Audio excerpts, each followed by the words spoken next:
Ici, notre base et nos racines sont très solides. OK?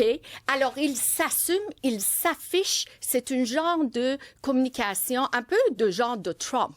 Tu comprends? Mais Mandela, comment se fait-il qu'il n'ait pas été intercepté à l'aéroport pour vérifier qui il est? C'est quoi ses antécédents? Puis est-ce que c'est un tortionnaire qui fuit l'Iran? Mais je m'excuse, Benoît, j'ai plus aucune confiance au gouvernement du Canada. On voit qu'il y a 2 jours, ils l'ont sorti en post Facebook, c'est le Service canadien de renseignement de sécurité qui a pour deuxième dérapage idéologique, qui a sorti une post avec une femme voilée pour dire qu'ils sont là pour combattre l'islamophobie. Moi, je comprends pas. Ce service, cette institution canadienne du gouvernement fédéral est équivalent à CIA. Donc, devrait être indépendant. Impartial. Il ne devrait pas épouser des causes. Des causes politiques et surtout des causes politiques et idéologiques. Imaginez CIA, il met des posts sur ses réseaux sociaux de communication publique en affirmant qu'il prend parti pour Trump. Qu'est-ce que ça va faire? Et c'est inacceptable. Puis ça fait deuxième fois que notre CIA au Canada, il prend la position dans ses communications publiques, une position assumée pour l'islamisme et pour cette idéologie. Comment moi, comme quelqu'un qui combat l'islamisme, je vais me sentir en sécurité. Puis tout attend que nos agents frontalières, et ils posent des questions à ce monsieur-là, mais non. C'est ça qu'on appelle quand on dit l'entrisme islamiste dans nos institutions. Depuis que Amira El-Gawabi est arrivé, il a placé ses pions partout. Mais Mandana, tu comprends que là, tout le monde au Québec est tanné d'entendre parler de ça.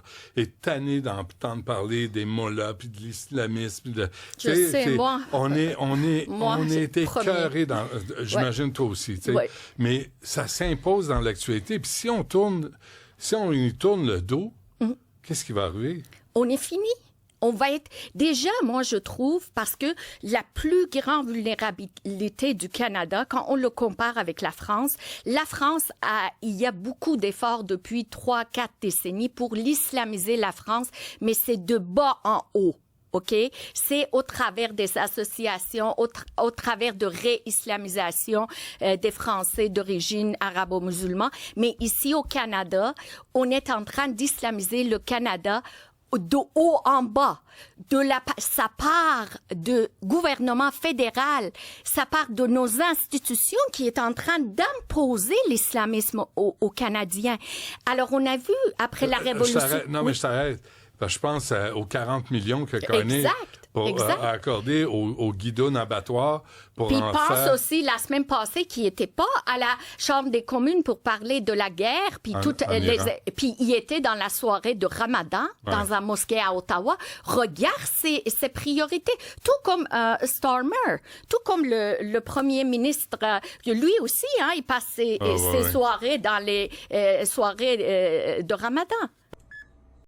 Allons-y. Bonjour à toutes, bonjour à tous. Alors pour ceux qui ne me connaissent pas, je suis Marc Lenoyer, je suis porte-parole de l'association Verity France.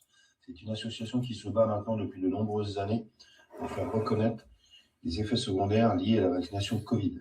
Alors je tiens à préciser, pour ceux qui seraient tentés encore de m'insulter de complotiste, d'anti-vax, je suis moi-même vacciné. Je fais partie d'ailleurs des premiers vaccinés.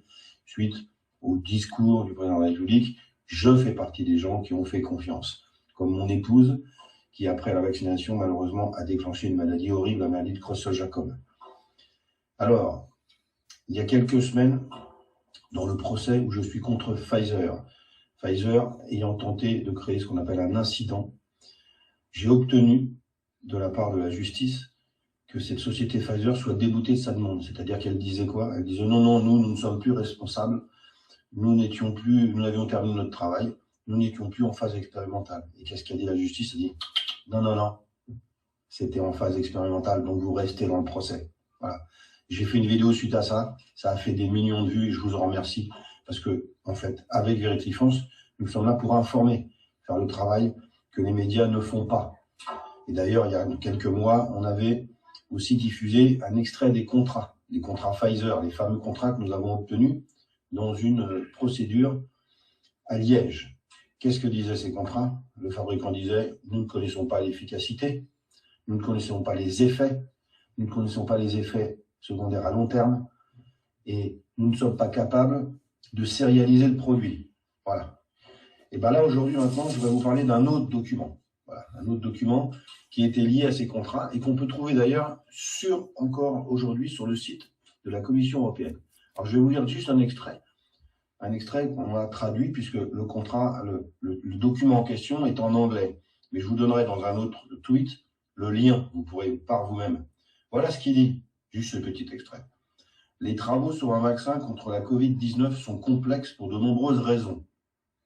Le calendrier de développement raccourci, les coûts initiaux élevés pour les fabricants, vous voyez que là-dedans il y a une histoire de pognon, hein, avant notre santé, et alors, le pire, le taux d'échec élevé lors des essais cliniques. Je vais vous relire ça, hein. Le taux d'échec élevé lors des essais cliniques. Voilà en fait.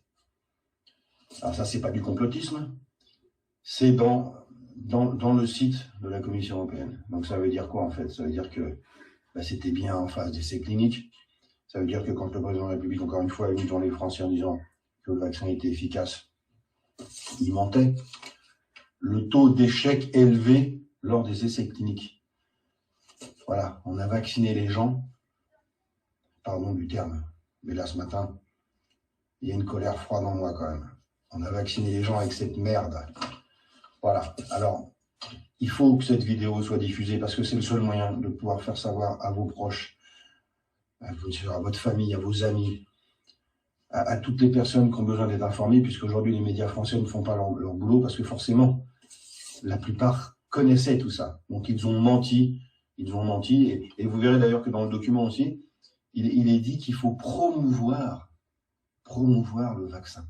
C'est-à-dire que ils ont signé un contrat où il était écrit qu'on ne connaissait pas l'efficacité, qu'on ne connaissait pas les effets secondaires.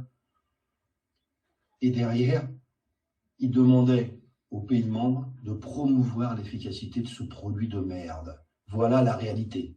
Voilà la réalité. Alors bien sûr, avec Vérité France, on va poursuivre notre combat. Et j'invite tous les gens qui considèrent qu'ils sont victimes à s'engager maintenant dans des procédures. Voilà. Et puis, nous sommes au municipal. Dimanche, avant d'aller voter pour votre candidat, regardez bien ce qu'il disait pendant la période Covid. Parce que tous ceux qui ont menti, tous ceux-là sont complices des morts, complices des gens qui aujourd'hui sont lourdement blessés par cette espèce de saloperie qu'ils ont injectée, voilà, sans tenir compte de la santé des gens. Non, parce que regarde ce qui est en train d'être prouvé, là, c'est démontré, OK? L'IPC a diminué un peu. L'IPC, c'est quoi? Janvier, l'indice des produits à la consommation. Merci. OK? Ça l'a diminué un petit peu entre janvier et février, basé sur un an. Mais la statistique qui ment pas, c'est que les prix à l'épicerie ont en moyenne augmenté de 30% depuis 2021. Je peux pas voir ça. En 2021, on était à la sortie, si on se rappelle, de la pandémie, tranquillement, pas très vite, mais on est en sortie. Et depuis quand que nos grands épiciers font des milliards de profits? 2021! On a arrêté de faire notre pain. Oui, on a arrêté de faire notre pain, mais aussi, ça. ils ont coupé dans les emballeurs, on emballe nos commandes à cette heure. Fait qu'ils ont coupé dans le personnel, mais ils ont pas coupé dans les primes aux directions, par exemple. Non. Si on se rappelle, le président de Métro, 5 millions de primes. 5 millions de dollars de primes. Mérité, gros jaloux. C'est mérité. Chaque sou est mérité, espèce de gros jaloux. C'est très laid. Arrête d'envier les autres. C'est pas parce que tu l'as pas que les autres doivent pas l'avoir. C'est au mérite. Je suis d'accord. Mais tu sais, il y a un conseil d'administration qui a approuvé ça quelque part, là. Donc, ça, c'est le dîner de con. Il peut tourner un bout. Toi, si t'avais à inviter un con à un dîner de con, ça serait qui? Ça dépend. Pour le tuer ou pour l'humilier? Ah, intéressant. On va commencer par l'humilier. Elon Musk. Ah, ouais. Mais peut-être que pour le plaisir, je le tuerai après. C'est une solide marde. Je suis tanné d'être nuancé. Les femmes qui prennent les transports en commun sortent armées.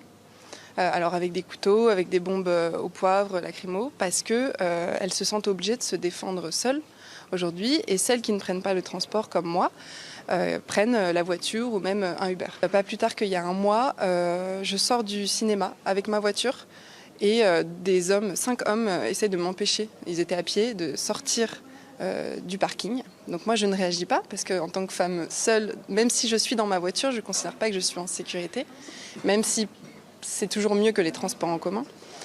Ils m'empêchent de sortir du parking, je ne réagis pas, ils se poussent, je m'en vais et 1 ou 2 minutes après, je vois une voiture arriver à fond derrière moi. Je fais le lien dans ma tête, je me dis ça ne peut être que. Pourquoi, je ne sais pas. Ils arrivent à mon niveau, ils me doublent, ils freinent jusqu'à ce que je m'arrête. Donc là, moi, j'essaie de m'échapper en les doublant et en partant en accélérant. Sauf qu'ils ont eu le temps de se mettre en travers de la route pour m'empêcher de passer. Et donc là, ma seule échappatoire, c'était de faire une marche arrière parce que j'ai eu la chance qu'il n'y ait personne derrière moi à ce moment-là. Sauf que les 3 personnes qui étaient à l'arrière de la voiture sont sorties, ont couru vers moi. J'entendais pas ce qu'ils disaient, mais je voyais à leur visage, à leur façon de s'approcher de moi, que c'était menaçant, vraiment. C'était soit pour moi, soit pour ma voiture, je ne sais pas. Mais dans tous les cas, j'ai eu la peur de ma vie. J'ai un peu la voix qui tremble en parlant parce que ça m'a traumatisée. Je me suis dit, mais quelle est la prochaine étape? Je ne prends plus les transports en commun, je ne marche plus seule dans la rue.